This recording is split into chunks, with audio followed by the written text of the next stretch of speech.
নমস্কার, আমি আচার্য চন্দ্রানী ভট্টাচার্য। শনি রেবতী নক্ষত্রে প্রবেশ করেছে ৮ই মে থেকে এবং অক্টোবরের ৯ তারিখ পর্যন্ত মীন রাশিতে এই রেবতী নক্ষত্রে শনির অবস্থান থাকবে।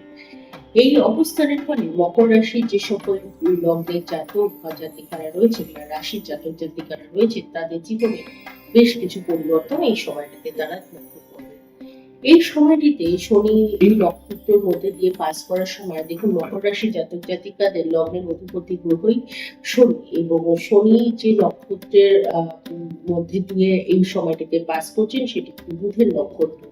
এই নক্ষত্রটির নিজস্ব যে কারকতা বা গুণ ধর্মগুলো রয়েছে সেই গুণ ধর্মগুলো শনি নিজের মধ্যে গ্রহণ করবেন এবং তার প্রভাব জাতক জাতিকার জীবনে অবশ্যই পড়বে। মেয়েটা শীতে এই শনির অনুপ্রবেশের ফলে জাতক জাতিকাদের জীবনে বিশেষ করে তাদের কর্মক্ষেত্রে বেশ কিছু কাজের ক্ষেত্রে অগ্রগতির জায়গাটাতে তারা একটু স্লো মুভমেন্ট হতে দেখতে পারেন, তাতে তাদের হতে পারে কিছু হতাশা তারা এই সময়টিতে ভোগ করতে পারেন। তবে এই সময়টিতে নিজেদের ধৈর্য বা সংযম আপনারা হারাবেন না। অবশ্যই এর জন্য আপনারা ধীরে সুস্থ অপেক্ষা করুন। আগামীতে আপনাদের জন্য অবশ্যই এর শুভ পরিণতি আপনারা দেখতে পাবেন। তবে এই সময়টিতে নিজেদের কাজের জায়গাটাতে বিশেষ করে যারা চাকরি-বাকরি করছেন তারা যদি হতাশ হন বা তারা কাজের জায়গাতে মনে করেন যে এই সময়টাতে বিশেষ কোনো ডেভেলপমেন্ট হচ্ছে না, আমাদের কর্ম পরিবর্তন করার দরকার রয়েছে। তবে সেই জায়গাটাতে যদি আপনারা প্রপারলি আপনারা নিতে চান তবে এই কোনো ভালো অ্যাস্ট্রোলজারের সাথে কনসাল্ট করে তারপরে আপনারা সিদ্ধান্ত গ্রহণ করুন।